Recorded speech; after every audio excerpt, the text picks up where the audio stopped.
money. In the mid-2010s, Tsuburaya Productions needed a lot of it to keep the lights on. They were no stranger to blatant merchandising. They'd been doing it for years, even as far back as 1973, with some episodes of Ultraman Taro ending with him saying, "Yo, check out these sick toys." But after a nearly decade-long hiatus from producing traditional Ultra shows like Mebius, shows like Ginga and Ginga S would reflect the practice of merchandising that Tsuburaya would have going forward. Long story short, because I want to save the nuances for the Ginga video, Ginga would intertwine the marketability of transformation devices with additional elements that would be required for the actual transformation, making the two inseparable, unlike past Ultras, who just needed the transformation device. Ginga and X need a Spark Doll to transform, Orb needs cards, Geed needs themed suppositories, and so on. It was a profitable way to regain show production costs, and other business expenditures. You know what else is profitable? Pretty ladies. Oh yeah, I just want to say this video is probably going to get demonetized, so I just want to remind y'all that I've got a Patreon. So yeah, at one point in the mid-2010s, Tsuburaya teamed up with various parties, mostly a subsidiary of Kadokawa named Ashi Media Works, to produce media surrounding the concept of Ultraman kaiju being turned into anime girls. I can kinda see what they were going for. The Ultra series has a wide variety of wacky and cool monsters to turn into anime girls, and Japan, not trying to sound reductive, has a lot of otaku willing to buy into it. It's just kind of a weird idea is all. A franchise that has largely been marketed towards kids and families for the past handful of decades, being given kind of a lewd makeover. That's not to say every incarnation of this concept is horny, and there's nothing wrong with having a little well-intended fan service. But I look at the designs that look like children, and that's when the red flags start going off. Especially when they give the canonical kid-coded character, Pega, big boobs. It's a bit creepy with additional context. I don't like that. But yeah, this project spun off into several mediums, from themed cafes, various manga takes on the concept, figures, light novels, crappy mobile games, and the subject of this video, anime. Now, I'm not going to act like I'm a completely impartial party to this whole monster women thing. I've made 3 reaction videos for the anime, and I briefly helped with typesetting the Galaxy Days manga in English. Also, where do you think the concept of my Wikizilla avatar came from? Today, I want to look at the animated stuff critically. This is less a review of the Kaiju Girls mini-franchise and more just the animated stuff that came from it. It also just seemed like a funny idea for an April Fool's video because, I mean, come on.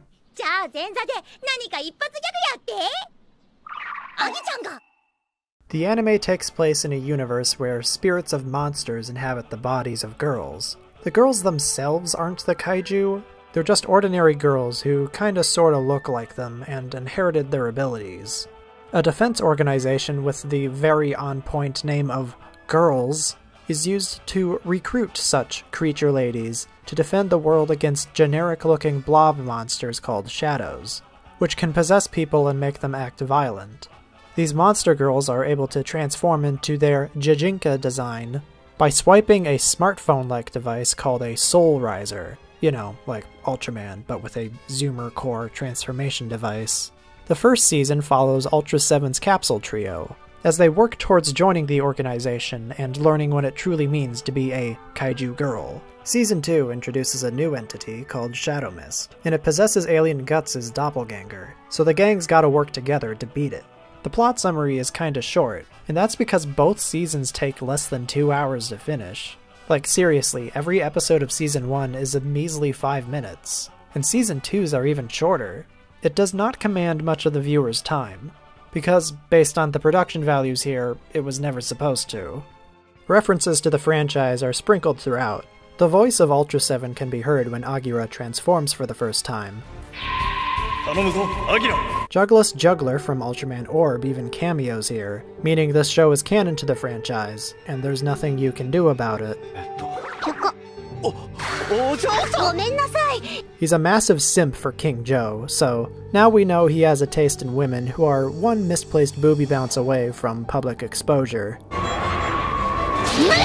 It's also confirmation that he bats for both teams. They even play a goofy version of his theme, which is great. 脈拍が上昇してますね。少し熱もあるようだ。いつもありがとうございます。最高の気分です。They even invoke Riku's catchphrase when he transforms into Ultraman Geed. じーっとしてられないんだから。どうにもならないしね。じーっとしててもどうにもならない。Guts also gets crucified in one episode, ironically. Okay, references are fun and all for seasoned Ultraman fans, but maybe a little vapid and definitely not something the average viewer would pick up on. So, what does the show have to offer on its own merits?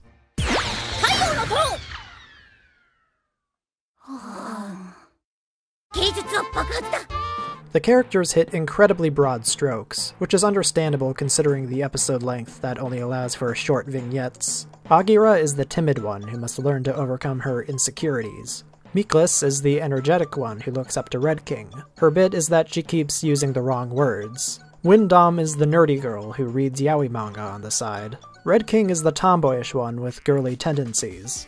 Zeton is the mysterious stoic one. Pigmon is the teacher who looks like a 12-year-old, and she has a wacky dark streak to her. Xandrius is the nasally brat I want to kick across a football field. Xandrius has a mother, and she has a kaiju form too, meeting the prerequisite for a MILF design. Barely. I don't think this looks good.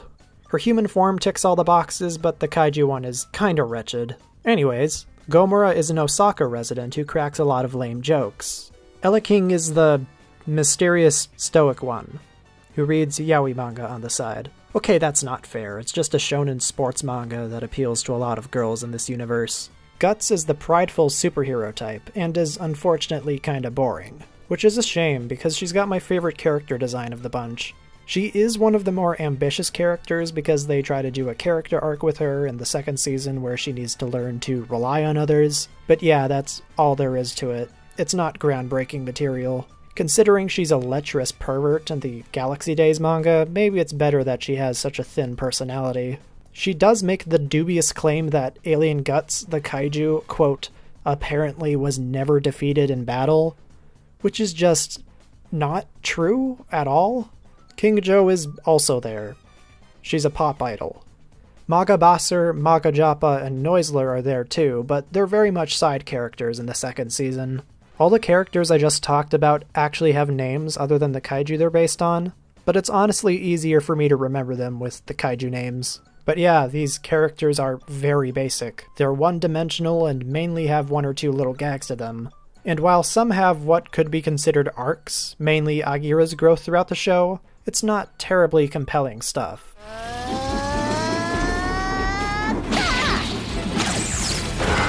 Considering this is a short show made for very little to promote a line of figures, I don't expect much from the animation.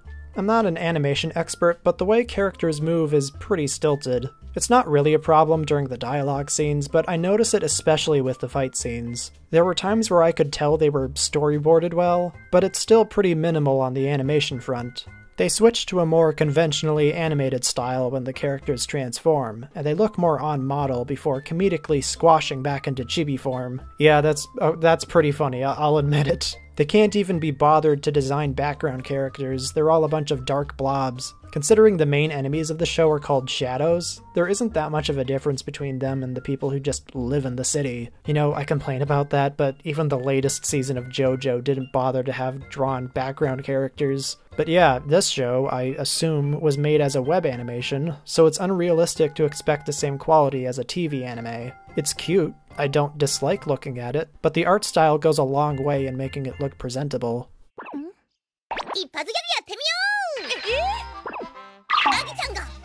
The story of Season 1 is a bit haphazard. Episode 8 ends with a shadow appearing, so you'd think that would mean the next episode would start with a fight scene, but no. The next episode starts with them being in a completely different location. It's so clunky. The first season doesn't have much in the way of a through line, so most of the show is just a series of disjointed gags, and when the shadows finally show up in the finale, it's like, wow, they remembered they had those. These are the primary antagonists, aren't they? Season 2 flows a little better, largely in part due to the episodes being shorter, but it makes a more concerted effort to have a story develop with Shadowguts being an entity that lurks in the background. It still somehow has filler episodes, though. With a show this short, that seems impossible, but they found a way. The show is surprisingly tame on the sexual content, all things considered. The only bits that are kinda eyebrow-raising are the transformation sequences and the inherent risqueness of a couple designs. Overall, both seasons are inoffensive. The characterization is super basic, the humor is at most chuckle-worthy, the animation can be rigid but the art style doesn't make it bad to look at, and the voice actors give their characters energy and elevate the otherwise bland personalities. If it's not obvious by now, the deciding factor on whether I think you should watch this show is if you're into the concept, which is a hard sell and I don't think I'm making it sound that appealing. I don't know. At its worst, it's boring and not a lot happens. It's totally middle of the road. And then they made a movie. Releasing theatrically in 2018, Kaiju Girls Black joins a small pantheon, occupied by Kamen Rider Black and Pacific Rim the Black, as being a piece of media in a franchise that has black in the title. Please clap. The cast of the show have been reduced to side characters, as Commander Black and her Saucer Beast friends, Nova and Silverbloom, are the focus of the story, along with Alien Pegasa, who's just along for the ride. And no, not the same Pega I mentioned earlier, Alien Pegasa. Yeah, they made two different Jijinkas for the same species. The movie is kind of a weird fusion between the anime and the otherwise unrelated Galaxy Days manga. The characterization and horny tone are lifted from the manga, but the setting is more based on the anime. Even when Guts does her splitting technique, the clone isn't the one with the darker hair. Hell, shadows aren't even mentioned in the film. I guess they beat them all in the finale of the show? Is this a sequel to the anime or not? I really care. My life isn't complete until I know for sure if the Kaiju Girls movie is canon or not. Anyways, Alien Pegasa is kidnapped by Commander Black and her cronies, as they enact harebrained schemes to take over the world. 50 minutes of wacky shenanigans ensue, before they encounter a narcoleptic child, who turns out to be Gatanazoa, and they have to fix a problem they started when it threatens to destroy the city. There's also something in there about Pegasa finding purpose in life and realizing that just means helping others, but it's more or less a series of silly, occasionally raunchy events until the end. Nova is a gamer with a fetish for getting her bones crushed, you know, like a real video gamer. Despite playing video games for most of the movie, she can never seem to get past this one hallway in Metal Gear Solid. Silverbloom is the bubbly Gyaru type who's always supportive of Commander Black's schemes, and is low-key kinda down bad for her. Pegasa is the timid one, who's the only good one at planning anything. Gotta say, out of all the Jijinka designs under the Ashi Media Works umbrella, Captain Cleavage over here, being based on the creepy middle-aged guy from Ultraman Leo, is probably the weirdest translation within the context of who she originally was. Regardless, I do think her character is pretty enjoyable. She's in the same genre of fail girl as Ryamu Yumemi or, I don't know, Jessie from Pokemon, by completely sucking at the whole alien invader shtick.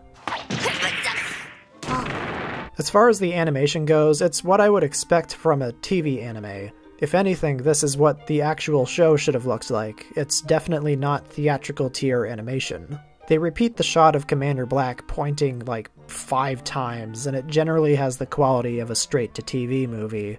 Not to mention, it's structured more like a show. It consists of short segments of little gags before transitioning into something with a story in the finale.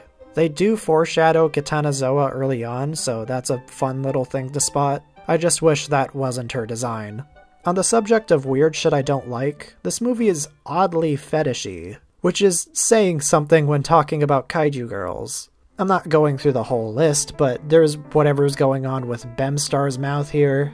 The Black Stars have comically bloated bellies in one scene, and all the members of Girls are tied up at the end. I don't like it. It's nefarious. I want to reiterate that I think cheesecake can be fun in the right circumstances. I'm not a prude, and compared to something in a similar ballpark of softcore that isn't quite porn, like, say, Senran Kagura, this is extremely tame.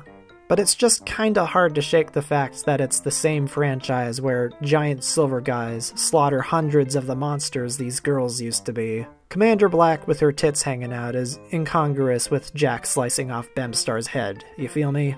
It's got some cringy moments too. The stereotypical panty shot and ripped clothes cliches are there and accounted for. I would say this feels distanced enough for that to not be an issue, but this movie has constant cutaways to imagery that reminds me, oh yeah, that's what this is supposed to be.